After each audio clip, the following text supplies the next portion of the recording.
All right, so just a quick reminder to start today, right? So we're just, the next two sessions, we're just going over material in the textbook, right? There's no homework assignment due tonight. There's no homework assignment due Wednesday, right? You're just reading chapter 6 in the textbook for next time. Then we're going to be moving on to readings in philosophy. And the way we're going to proceed there is I'm going to give everybody handouts of the 4 essays that you'll be looking at. You're going to be assigned to a group that is responsible for dissecting and defending one of those essays, right? The group I assign you to next Wednesday will be the group that you will be working with as long as we're doing these assignments, right? Each of these assignments will also require you to write a reflection piece on your assigned philosopher. I will explain the directions for that on Wednesday, and I'll also give you some guide questions then to help you out with that. But I just want to let you know sort of what's on its way, what's coming. And that will then lead into writing your first paper. So, today, I want to start by briefly revisiting familiar territory. So some of you may remember this image that we looked at a few weeks ago.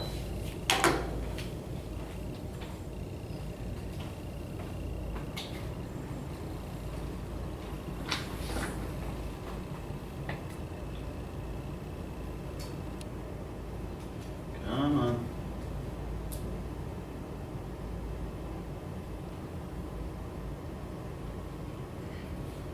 Okay, it's starting to come into focus. Can everybody see it? Does everybody recall this?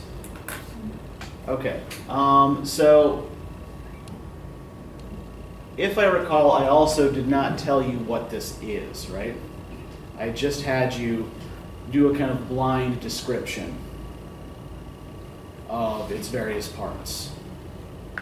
So what we're going to do first today, right, I'm going to give you some context for this picture. I'm going to explain this to you a little bit. And what I want you to think about then is how this picture meets its particular goals, right? What is it trying to do and how is it trying to get there? So, it's a book cover.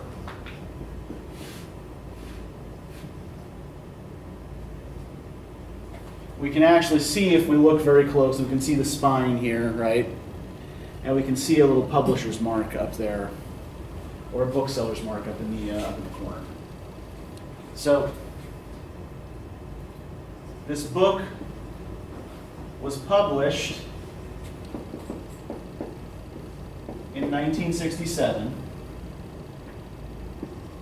And its title is Trout Fishing in America. It doesn't actually have anything to do with fishing. Here's what I'd like you to do with this, right, with this information, right? One, think about what the purpose of a book cover is and how it goes about fulfilling that purpose. Secondly, I want you to tell me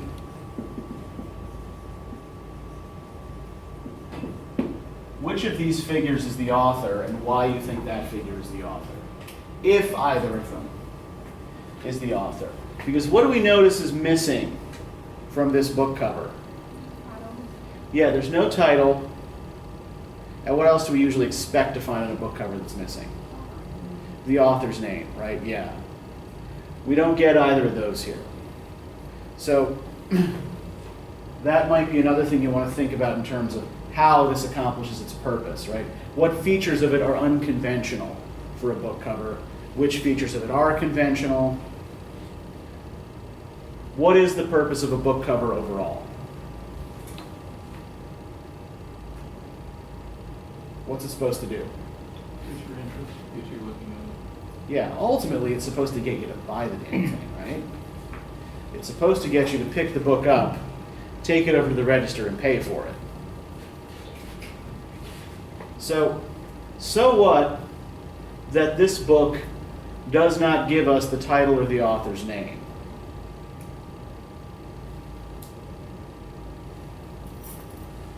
What does that suggest about the author or about the title? Mysterious. Yeah, there's an air of mystery here, right? You pick this object up and you don't quite know what it is, right? Or who wrote it. What else does that suggest about the author? You might not want to be known. He's probably not famous because he's not putting his, Yeah, if his name isn't being, if his or her name isn't being used to sell the book, right? Then it's probably not an author who's already famous. Yeah. It's probably not someone who's well known. All right, so think a little bit about these questions, right? How is this trying to sell you the book? Right? You might think about this even in terms of observations you made last time. Think about which of these figures is the author and how you would justify saying that this is the author, okay? And just speak up when you think you have answers. Yes? Can you say it one more time? Okay, so what I want you to do is look closely at this book cover, right? And think about what strategies or techniques it's using visually, right? To try to get you interested in this cover. Right? To try to get you interested in picking up this book. I also want you to try to figure out which of these figures is the author and justify that interpretation, okay? You might think neither of them is the author.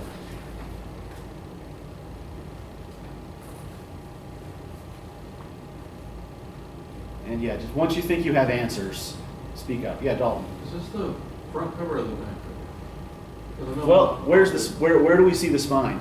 the left, so it means it's the front. That means it's the front cover. Yep.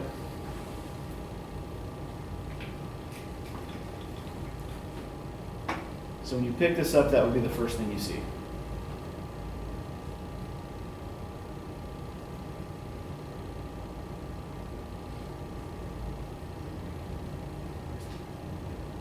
If it's on a display shelf, this would be what would be facing you.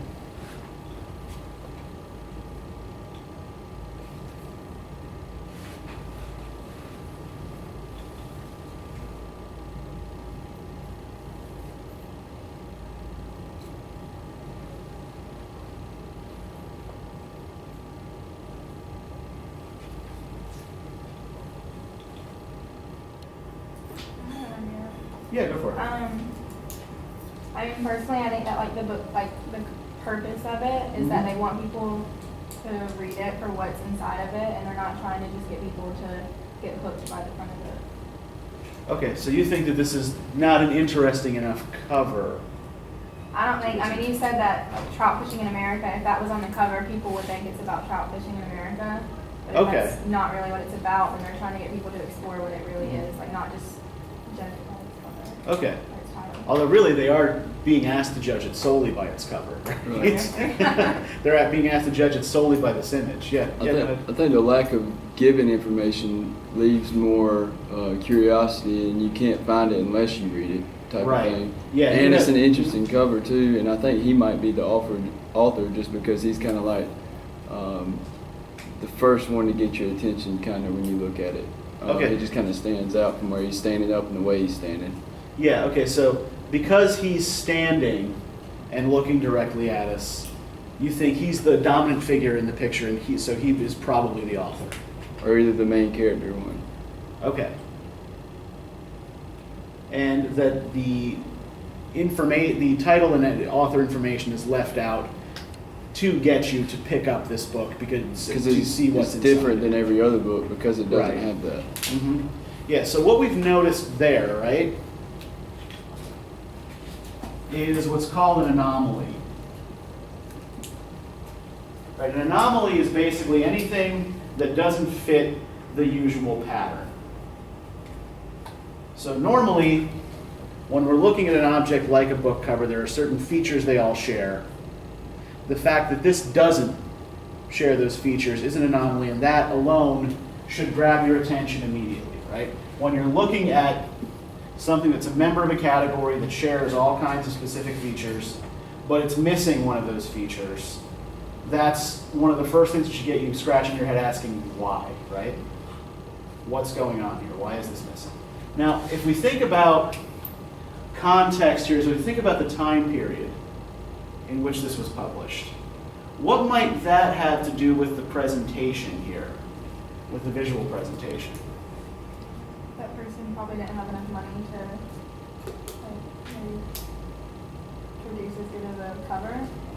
I mean, I don't know. Well, the publisher pays for the cover. I'm not sure.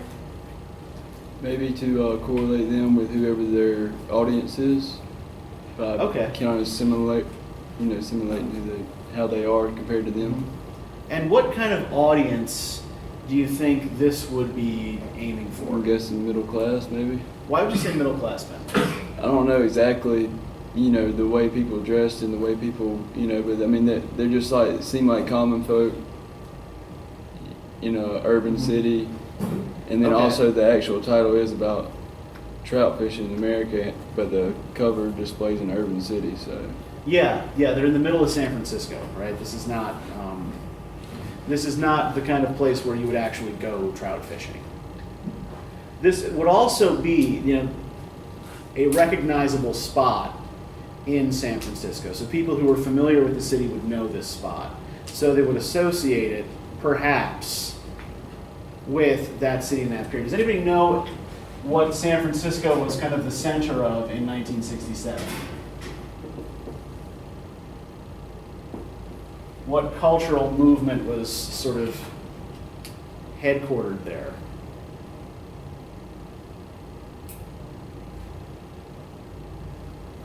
Well, let me put it to you this way. These look like people who put on suits every morning and go to work in an office. No. Go. Their hair's a little long, The right? hippie movement? What's that? The hippie movement? Yeah, San Francisco was the epicenter of the hippie movement in the late 60s.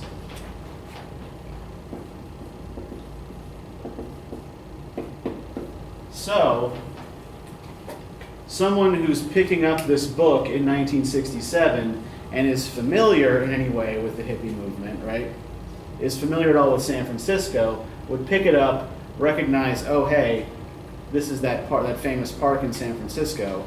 These people look a little bit counterculture types. This is a hippie book. Now, what about the statue standing in the back there? You said it was Thomas Jefferson last time? It's not Thomas Jefferson, it's Benjamin Franklin, Benjamin yeah. It's Benjamin Franklin. Oh, it's kind of blurry. He's a little blurry, yeah. Oh yeah, I see the $100 bills right now. Yeah, that's $100 bill guy. Now you notice the way Benjamin Franklin is positioned. As in like the rule of thirds, like it's like so that it pulls. Yeah, Like in the golden ratio. yeah. But he's also behind them, right? So that gives them depth. Yeah, he's hovering above and behind. So whichever one of these figures is the author is being positioned in a kind of grand tradition of American letters, right? American thought, right? Here's one of the great founding fathers of American thought hovering in the background, watching over them. Now, damn it, what was I going to say? Any interpretation of an, now one thing I was trying to demonstrate here is that context, knowing a little bit about what the image is, where and when it was taken, where, all of the surrounding circumstances, gives you more information about what it is and what it's supposed to be doing, right? Makes an interpretation easier. So all interpretations have to take context into account. Now, another thing about an interpretation of an image like this is that it must be based on evidence, right? So everything we've said so far, we've based on specific pieces of evidence to be found in the picture. If I were to say that the two figures in the foreground here are husband and wife, do I have any evidence to make that statement or to make that claim? No, right? I can't say for sure what the relationship is between the two characters, right? I can come to conclusions about the way they're positioned in relation to each other, but I cannot establish any kind of definite relation like man and wife, father and daughter, sister and brother, right? I can't determine what the precise relation is. What I can say is, okay, the man is standing, the woman is sitting. The man is looking right at us, kind of amused and relaxed. The woman is looking off to the side a little bit, and her expression is slightly more nervous. So the man thus appears to be the dominant figure in the relationship, and the woman is presented as a subordinate. Right? That I can claim with authority, right? Because it's right here in the picture. I cannot make assertions for which I don't have evidence. Now, if I wanted to say that these two figures are whacked out cultists who worship tentacle gods in deep underground temples, do I have any authority to say anything like that? Right? Because not only do my interpretations have to be based on evidence, they also have to be plausible, right? They have to be things that another person looking at this picture could reasonably agree with, right? So when interpreting any text or image, right, prime rule is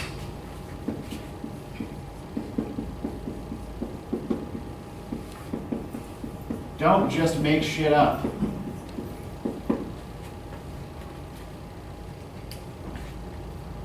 Make sure that it's based on evidence, and make sure that it's something that another person looking at the same thing would find reasonable. And even if they don't agree, can at least see how you got there, right? Okay. So, we're going to try a little interpretation exercise. I have some song lyrics here for you. So just pass these around, please.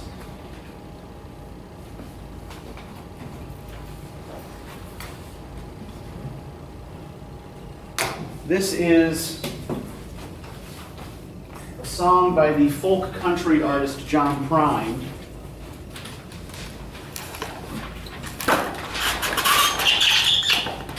And what I want you to do, as you are reading the lyrics and listening to the song, I want you, right, first, to think about context, right? I've put the date of recording on there for you, which should tell you something about the historical situation that the song is responding to. I have also what? Oh, I also want you thinking a little bit about the genre the song is performed in and how typical of this genre the song seems to be. Okay? Now, as you're looking at the lyrics, right, look for patterns of repetition,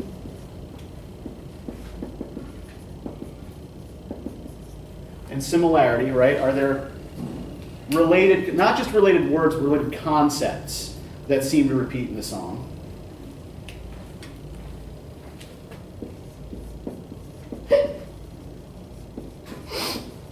And look as well for binary oppositions, right? So essentially you're doing pretty much what we did last time with that dead parrot scene towards the end of class,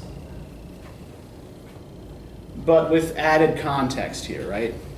The date and the genre are important here as well. Okay, so I'm going to play the song, and you just read the lyrics, follow along.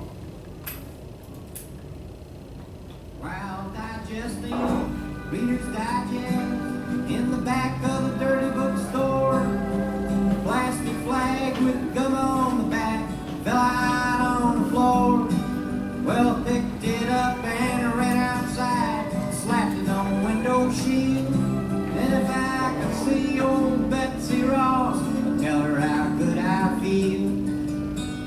But your flag gal won't get you into heaven anymore. They're already overcrowded from your dirty little war. Now Jesus don't like killing, no matter what the reason's for. And your flag gal won't get you into heaven anymore.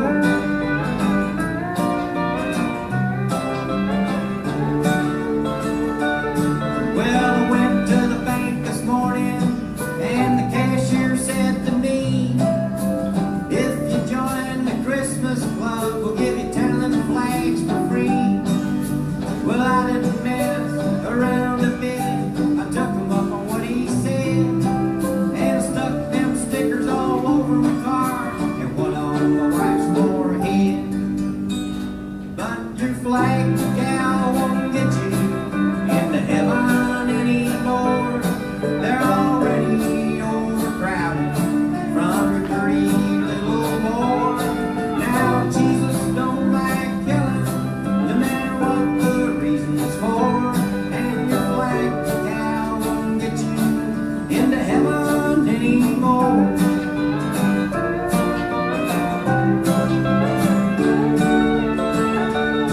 Well, I got my window shields filled with flags I couldn't see.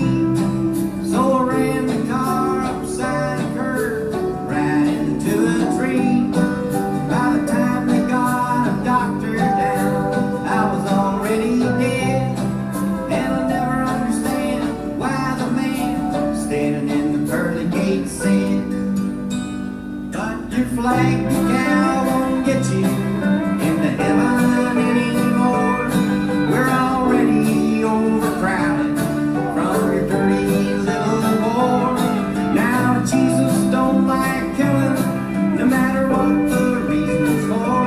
And your flag gal won't get you into heaven anymore.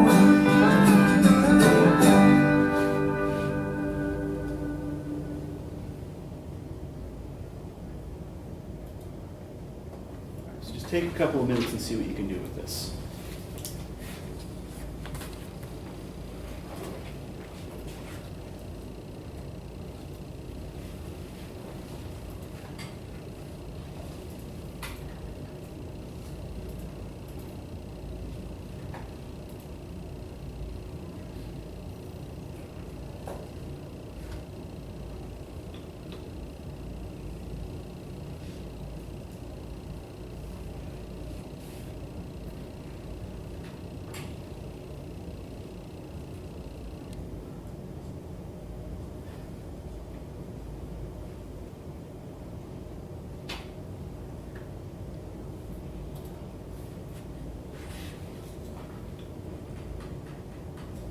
You can also, I see some of you are making notes in your notebook, some of you are writing directly on the sheet.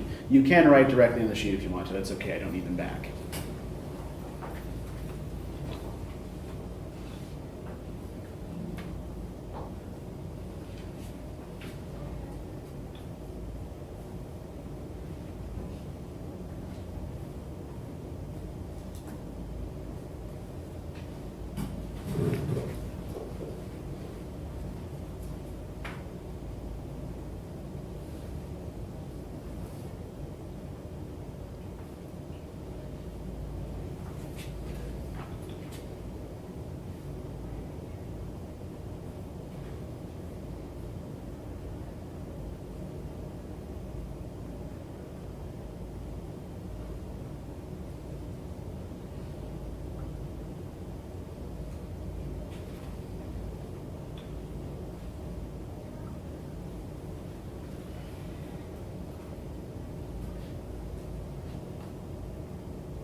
Take another 2 minutes to see how far you can get.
Okay, so let's think first about the context here, right? So, what does the date tell us about what's going on in the song and what the song is referencing?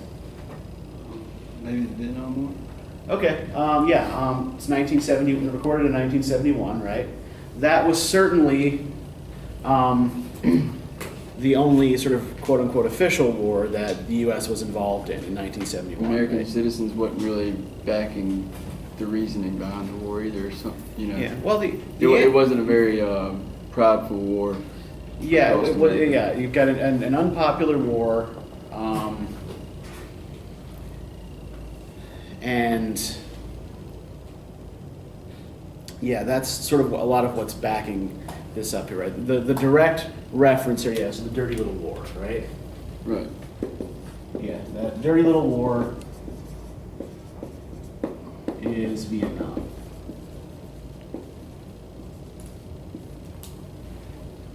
But is it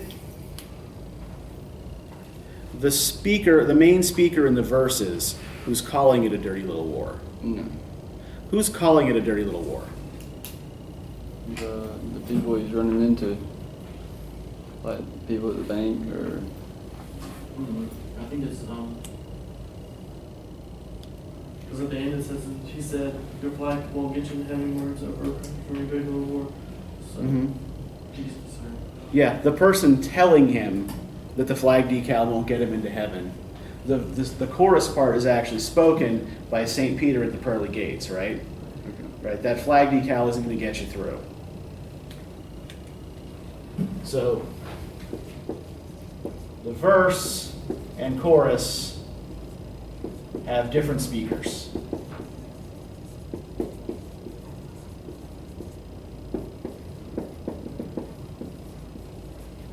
Now, what about the genre of the song? What genre would we place this into? Yeah, it's a kind of country, bluegrass, folky kind of song, right? Is there any way in which the music or the lyrics seem unusual for a country song?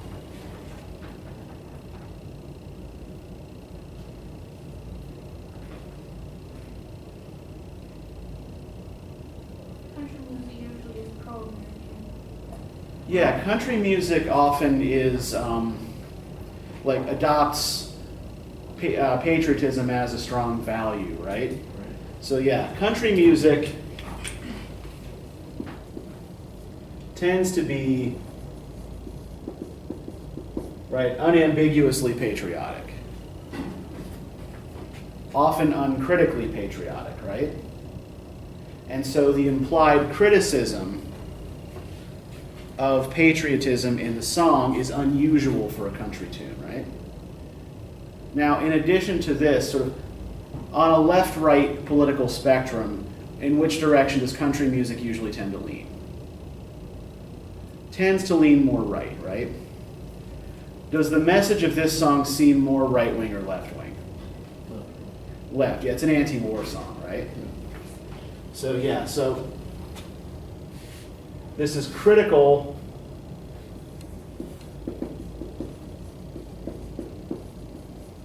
of, it's not critical of patriotism per se, but it's certainly critical of unthinking patriotism.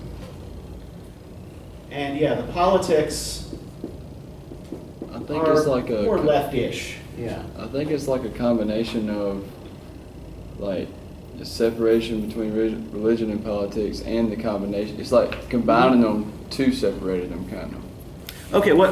Because Give me an example of what you're talking about. Early on, or earlier in American history, you know, there Mhm. was more religion based decision in politics, and now it's Mhm. more along the lines of separation between religion and politics. I think this is kind of maybe speaking out, showing this is how, you know, this is where it started. Not started, but this is where, you know, kind of publicly coming out. Okay, I mean, yeah. Essentially, like what the First Amendment says in the whole what's called the Establishment Clause, I think is what you're referring to, is that the U.S. shall have no established religion. Right? What that means, the country has no official religion that everybody has to pay taxes to support. This is a direct response to what the situation would have been in England up until I think the 1960s, in which, you know, whether you actually attended an Anglican church or not, your tax dollars still went to support the church, right? And the church was officially connected to government. So yeah, he is noting here the way that people tend to conflate patriotism and religion, right? What evidence do we have of that? Well, let's sort of break down some of these patterns of repetition and similarity. Where do we see patterns of repetition? What ideas? Well, the or words Christmas repeat? Club, if you'll join the Christmas Club, we'll give you them the flags for free. Okay. The Christmas Club don't want a part of the flags no more, I guess. You know, Okay. they're giving them away for free, so.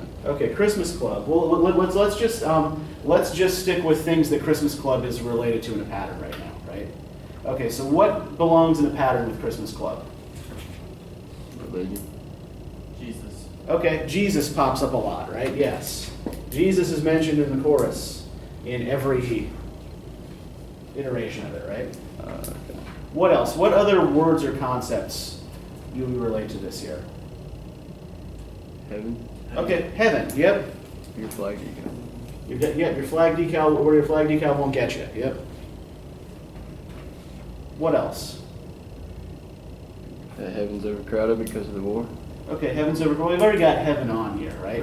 Pearly gates. Pearly gates.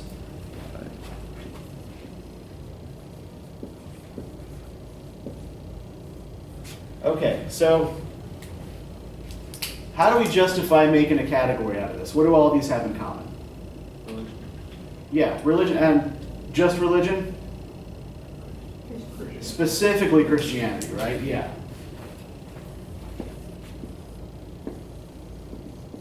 Now, what else does Christmas Club refer to that we might use to start a new pattern? What's a Christmas Club? Does anybody know? Do they not do these anymore? Do they do like the passion and stuff, like Christmas passion and stuff? No. Okay, a Christmas Club is actually a savings account. People used to open Christmas Club accounts at the bank to save up money to buy, you know, like holiday gifts and things like that, right? So Christmas Club also refers to banking.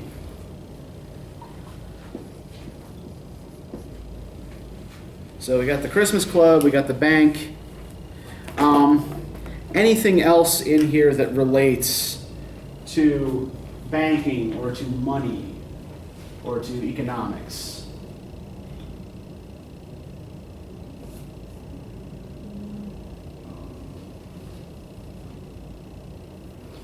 I mean, you could correlate it with the war because it was a time where, you know, anytime you go to war, the economy suffers. Or not always. I mean, if you get into it sometimes. Yeah, it can make war better. usually provides a short-term burst as production increases that then tapers off if the war goes on too long. Yeah, so war does usually have an effect in the economy. Let's look for things that are a little more obvious, that don't require stretching.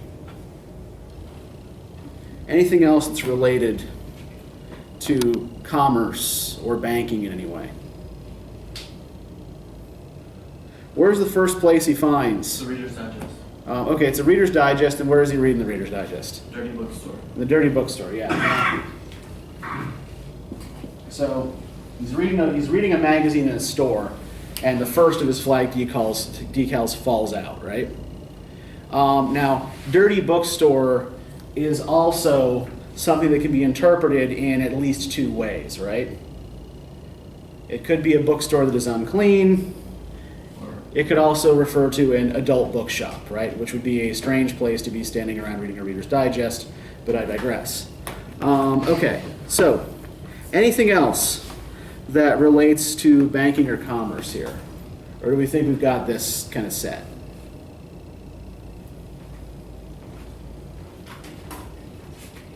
What other strands or patterns do we see here? Like patriotism when it's got like Betsy Ross and like flags. Okay, yeah. Flags everywhere. Betsy Ross. How he says he wants to put his flag on everything, stick it to his wife, stick it on his car. Uh-huh. Well, that's actually a slightly different strand there, too, right? It's like, it's not just the patriotic object, it's what he's doing with it, right? Yeah. There's all this kind of language of display, right? I feel like Window screen, or is it window shield, is that what he says, or window screen? Shield. Yeah, window shield, wife's forehead, right? He wants these flags in places where people are going to see them, right? And then what's the irony in this? In the way he chooses to display his flags? He covers up his window and he writes. I feel like Yeah. the wife's forehead is just like out of nowhere.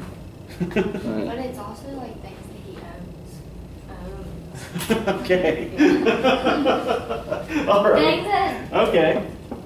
So yeah, things he feels he owns, yeah. and yeah, also sort of places where he can display the image publicly, It's right? like, this is mine, and it's patriotic. Yep. Look at it. So there is a kind of interesting it's like I don't know. Have any of you are you familiar with Eddie Izzard at all? He's a stand-up comedian. He's British. He does this bit on how the British went out and conquered countries through the cunning use of flags. Right? They just go to a place, plant a flag in the ground, say, "I claim this place for Britain," and well, you can't claim us. This is our land. We've always lived here. It's like, do you have a flag? Well, no. No flag, no country. Right? Those are the rules. So yeah, so there is already a kind of an association between sticking a flag on something and claiming it, right? Right. I claim this land for Spain. Which can also relate back to economics, right? Which is about ownership and, property and claiming things. So, what ultimately happens? He wrecks because there's too many flags on his windshield. Yeah, he's got so many damn flags on his windshield that he can't see to Preoccupied drive. with the flags to not pay attention to what he's doing. Yeah. So what do the flags end up doing to him? Killing him. Killing him, right? By blinding him, right? Mhm. So there's a fairly obvious bit of symbolism here, right? That, blind patriotism leads him directly into a tree where he finds out after he's dead, no, you're not getting into heaven, right? It doesn't matter how many flag decals you accumulated, we're not letting you in because of this dirty little war. So what has been, according to the viewpoint of the song, the speaker's mistake throughout all of this? With what is he conflating his flag decals and his patriotism?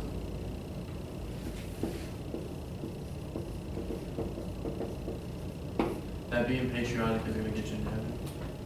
Okay, yeah, that being patriotic somehow has anything to do with religion, right? So he's combining three ideas here, right? Patriotism, capitalism, and Christianity that don't always mesh well together, right? In order to be patriotic in a time of war,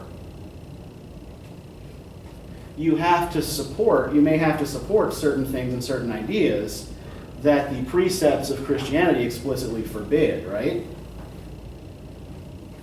Thou shalt not kill is one of the most unambiguous of the Ten Commandments, right?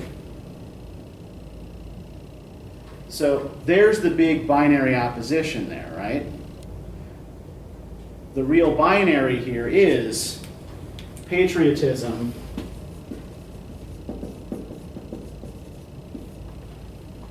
which requires you to support your country,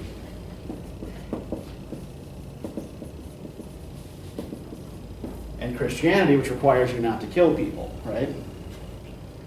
Among other things. But the basic dichotomy here, right, the problem that the narrator can't resolve is the inability to have it both ways, right? This is why the chorus is spoken by another character, right? The chorus that gives you the real viewpoint of the song. No, your flag decal isn't going to get you to heaven because you haven't been following the rules, right? You've been sticking the wrong things together. And we can easily see, right, how a song written during an unpopular war, right, might try to hearken back to Christianity as a specifically American value that actually forbids certain things that the people don't want the government doing at the time, right? And there's also something a little bit ironic about the choice of country as the genre for this, right? He's using the genre in an unconventional way, or to play an unconventional message. Now, it is also true that country music has become more conservative over time. And country music from the 60s and the 70s is often not as explicitly politically conservative as, say, a lot of contemporary country is.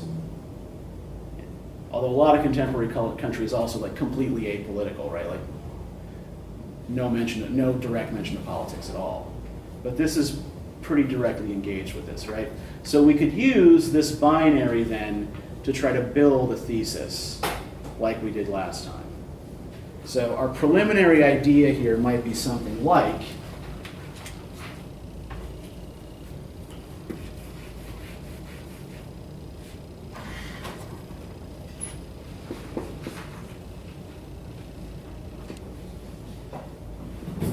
the speaker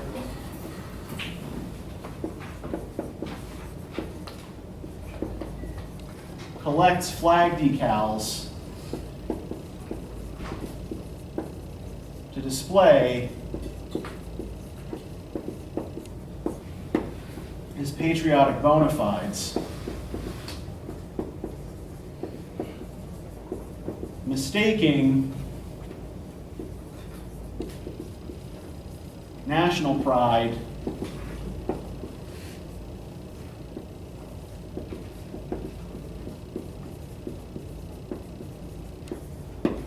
for religious observance. And that would just be sort of like a starter thesis to get us going, right? And we'd probably end up with something a little bit more specific and complex. we'll do more of that kind of work next time, right? But does everybody basically understand what we did here? Everybody followed along? Everybody gets what we're doing? Okay, so I want you to try this without my help. I'm going to give you a set of points of evidence that I want you to look at. I've listed my source on the secondary. It's on both pages, so make sure you flip it over. I want you to look at these points of evidence, and I want you to try to generate as many claims as you can from it. Right, so you're going to be looking for the same things we were looking at here, right? Look for binaries, look for patterns of repetition, look for things that don't seem to fit any pattern. Try to make meaning out of those. I want you to use the patterns you've identified to come up with at least 3 separate claims about the evidence, and try to make each of your claims account for more than one piece of evidence, right? Remember that you're looking at a whole picture here, not just a single piece of evidence. Try to make your claims account for as much of the evidence as possible, and make sure you can explain a logical connection between the claim you're making and the pieces of evidence you're using, okay? All right, does anybody have any questions?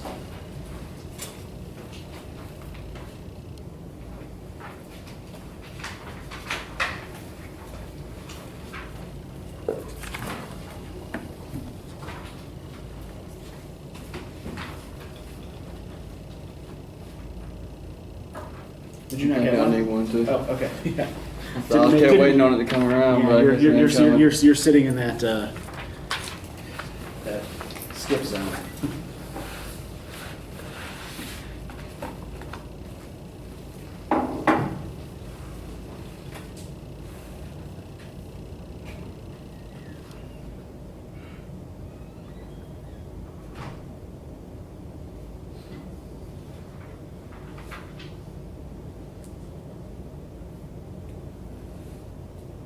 If there's a word or a concept in there you don't understand, just ask me.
Yeah. I don't need the sheet back. You can write on it.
5 more minutes.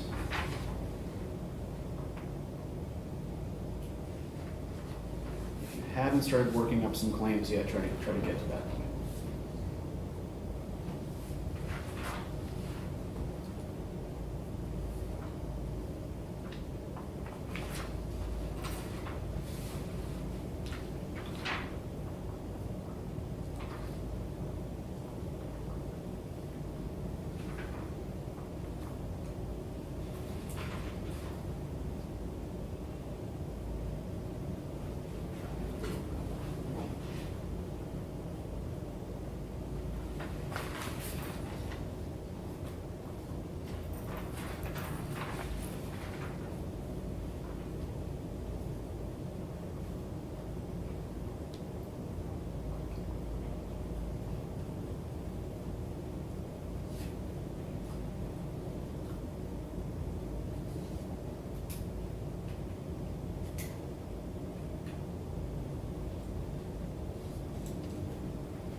Okay, so let's pull back in and talk about this. So look over the claims you've made.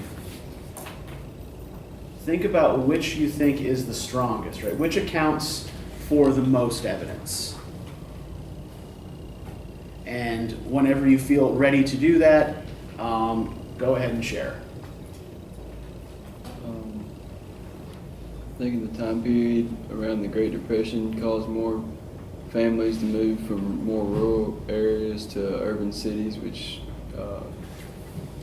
mixed the kind of two cultures. Because it wasn't the Great Depression like in the 40s? The Great Depression was more or less over by 1940. It started in 1929 and lasted through much of the 30s.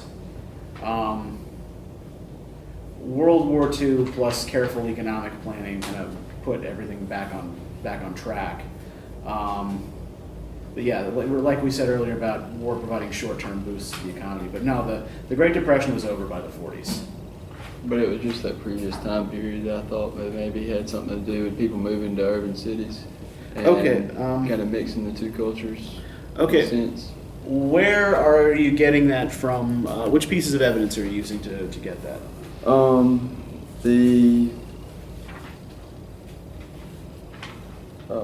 The way the cities were laid out was more spread out. I'm trying to find where it was, but Okay, so you're looking at this fourth. While older American towns and cities are set up according to grid patterns in which multiple walking or driving routes can be used to reach the same destination in the same amount of time, newer cities and suburbs tend to be designed as cul-de-sacs that empty out onto a single feeder road. Is that what you're talking about? yeah. Okay, and can you explain the connection between that and? Like I said, more people, so it had to be more spread out, and it's not all like centered around businesses. Okay. That and the introduction of more people having the ability to have automobiles also. Okay, yeah, and the thing I would ask, like, does more spread out necessarily mean you can fit more people? No, Why not?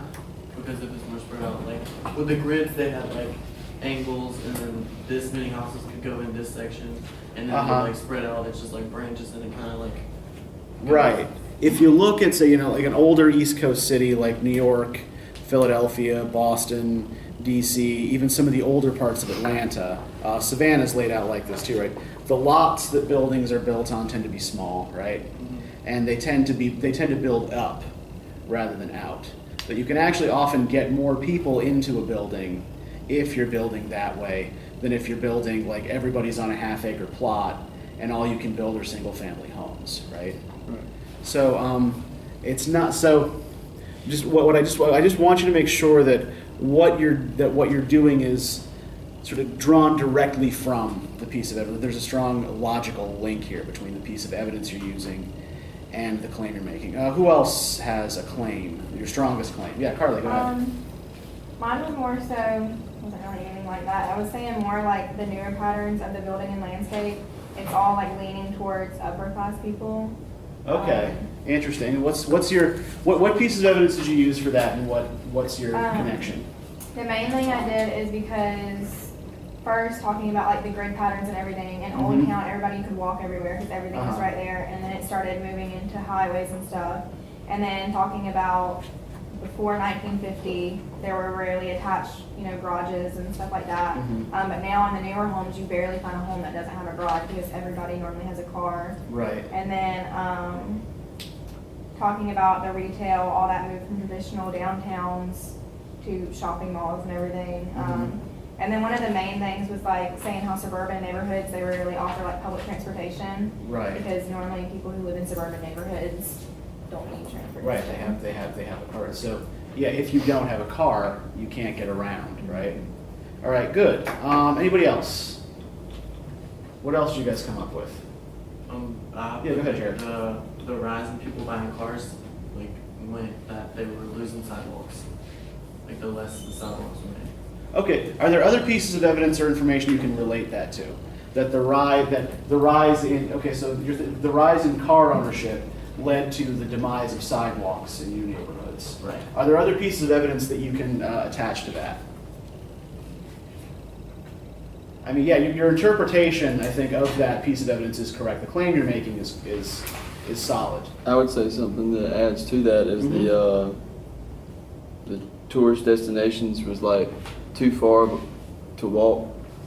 So that would give more evidence to that, because you wouldn't need a sidewalk to go to like Disney World or. Right. You have to drive there, right? But once you get there, once you get to Disney World, you can't drive around the Magic Kingdom, right? If you go, if you try to drive from the parking lot to the Haunted Mansion, you're going to be plowing people down, and they're probably going to stop you and lock you up, right? Disney park police are scary, scary people. But yeah, so I think we could also sort of attach that to Carly's point, right? That in some way, walking can become a luxury in places it costs money to get to, right? People go to shopping malls to walk around. You also can't drive your car through the mall unless you are running a sweepstakes for a dealership or some shit like that, and you have your car.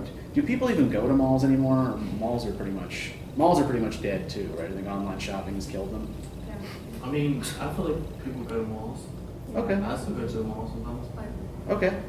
Well, before we wander too far down any weird dark tunnels, anybody else want to share a claim they came up with from this evidence? I feel like mine may be too broad, but I just said after 1945, buildings, homes, and transportation started to upgrade and become better suited for the modernization of America. Is that too broad?